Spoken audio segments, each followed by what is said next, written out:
మాట్లాడాల్సిందిగా కోరుకుంటున్నాం. అందరికీ నమస్కారం అండి. వచ్చిన మీడియా మిత్రులందరికీ.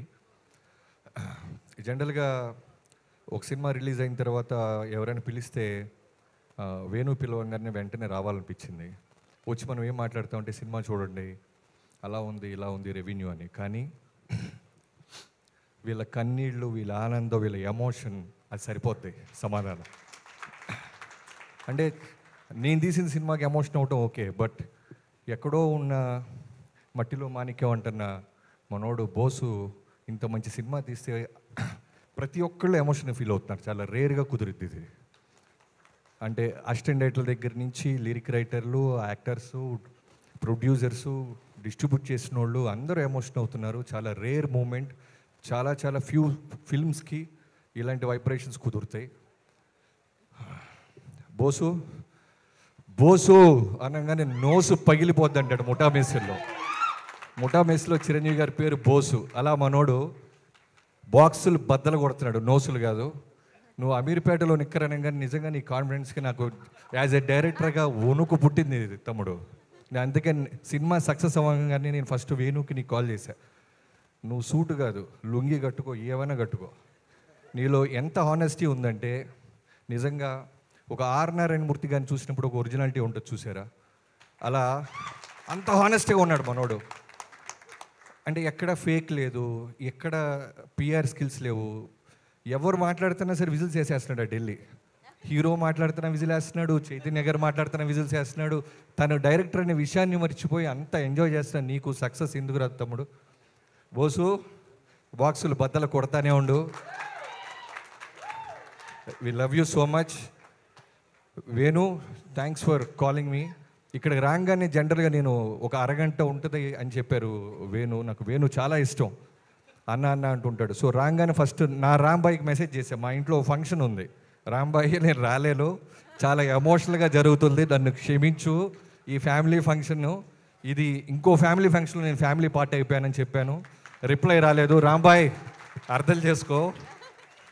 సో వేణు, జనరల్గా నేను గుంటూరులో ఉన్నప్పుడు సినిమాలు చూసి డైరెక్టర్ అవ్వాలని వచ్చి డైరెక్టర్ అయ్యాను, సినిమాలు చేస్తున్నాను. బట్ ఈ సినిమా ఈవెంట్కి వచ్చాను. ఈ సినిమా గురించి ఉన్న నేను ప్రొడ్యూసర్ అవ్వాలని అంత ధైర్యాన్ని ఇచ్చావు తమ్ముడు నువ్వు.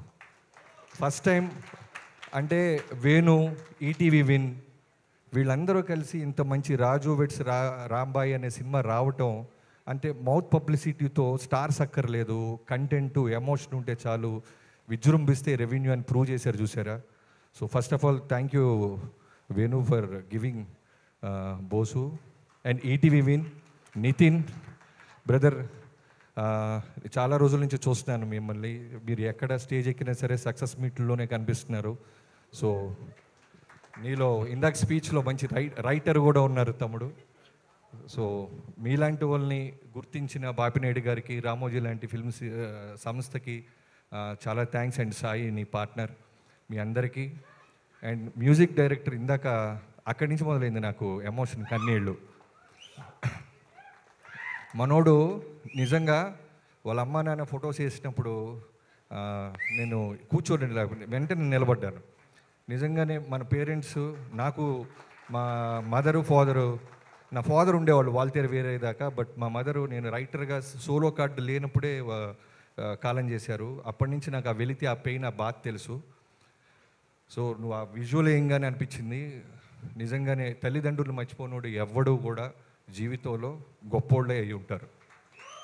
సో తప్పకుండా నీ సంగీతం, అందరూ అదే మాట్లాడుతున్నారు. ఫస్ట్ సినిమాలో గెలవాల్సింది సంగీతం, ఆ తర్వాత డైలాగ్స్, ఆ తర్వాత విజువల్స్, ఆ తర్వాత ఏదైనా కంటెంట్. ఫస్ట్ మార్కెట్లోకి వెళ్ళేది సంగీతం. అలాంటి సంగీతంతో ఈ జనాన్ని రాబట్టిన నీకు నిజంగా చాలా చాలా పెద్ద భవిష్యత్తు ఉంది తమ్ముడు. Keep all the best. And DOP అందరూ వెనకాల నిలబడుతున్నారు.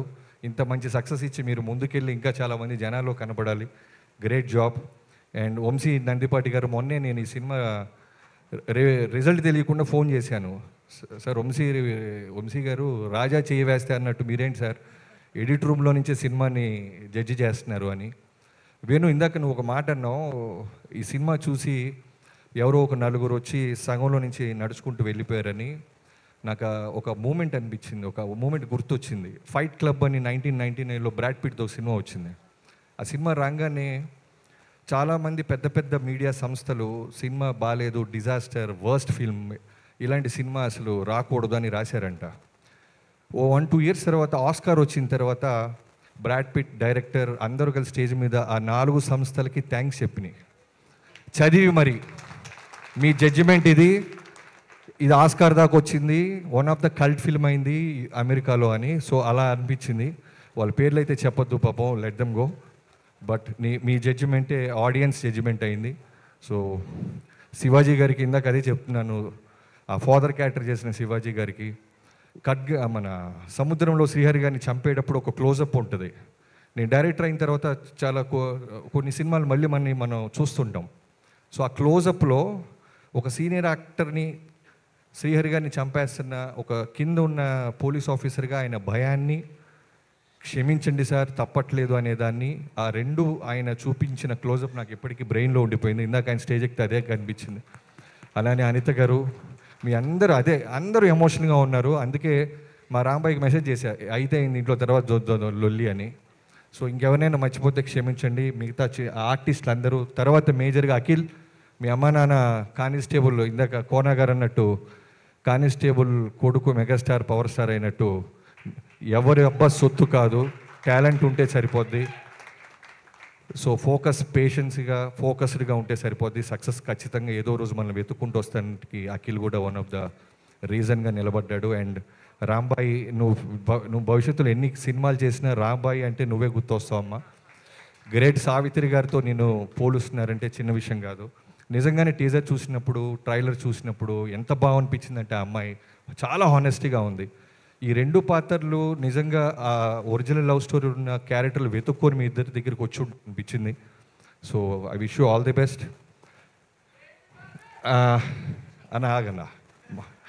సో తర్వాత చైతు గారు, నిజంగానే మా రవి గారు చెప్పినట్టు చచ్చిపోతే బాగుండనంత భయంకరంగా చేశాడంటే చిన్న విషయం కాదు. మీకు చాలా చాలా చాలా చాలా పెద్ద భవిష్యత్తు ఉంది మీకు, మీరు తడిగొట్టేసుకోవచ్చు హ్యాపీగా. సో ఇంకెవరైనా మర్చిపోతే క్షమించే. ఎడిటర్స్, అసిస్టెంట్ డైరెక్టర్స్ అందరికీ పేరు పేరున థ్యాంక్ యూ సో మచ్. ఈ సినిమా ఖచ్చితంగా చూడండి అని చెప్పాల్సిన అవసరాన్ని దాటేసింది. ఈ స్టేజ్ మీద ఉన్న ఆనందమే దీనికి పెద్ద సాక్ష్యం. I wish you all the best and keep growing. Thank you so much.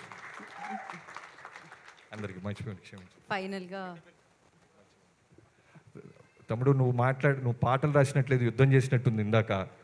అలా అగ్రెసివ్గా రాసావు పాటలు. సో తప్పకుండా మా చిరంజీవి గారి సినిమాలో కూడా మీరు రాస్తే మా పాటలు బాగుంటాయి అనిపించింది. అండ్ బోసు, నేను స్టేజ్ మీదే అడుగుతున్నాను, నా నెక్స్ట్ చేయబోతున్న చిరంజీవి గారి సినిమాలో నువ్వు ఒక క్యారెక్టర్ చేయాలి తమ్ముడు. బాస్తో చేయాలనిపించింది నాకు. ఎందుకంటే ఆ హానెస్టీ నాకు చాలా బాగా నచ్చింది. చాలా రేర్గా కనిపిస్తారు. ఓకేనా కాదా? Thank you so much. That's amazing. కాదు బాబీ గారు, మేము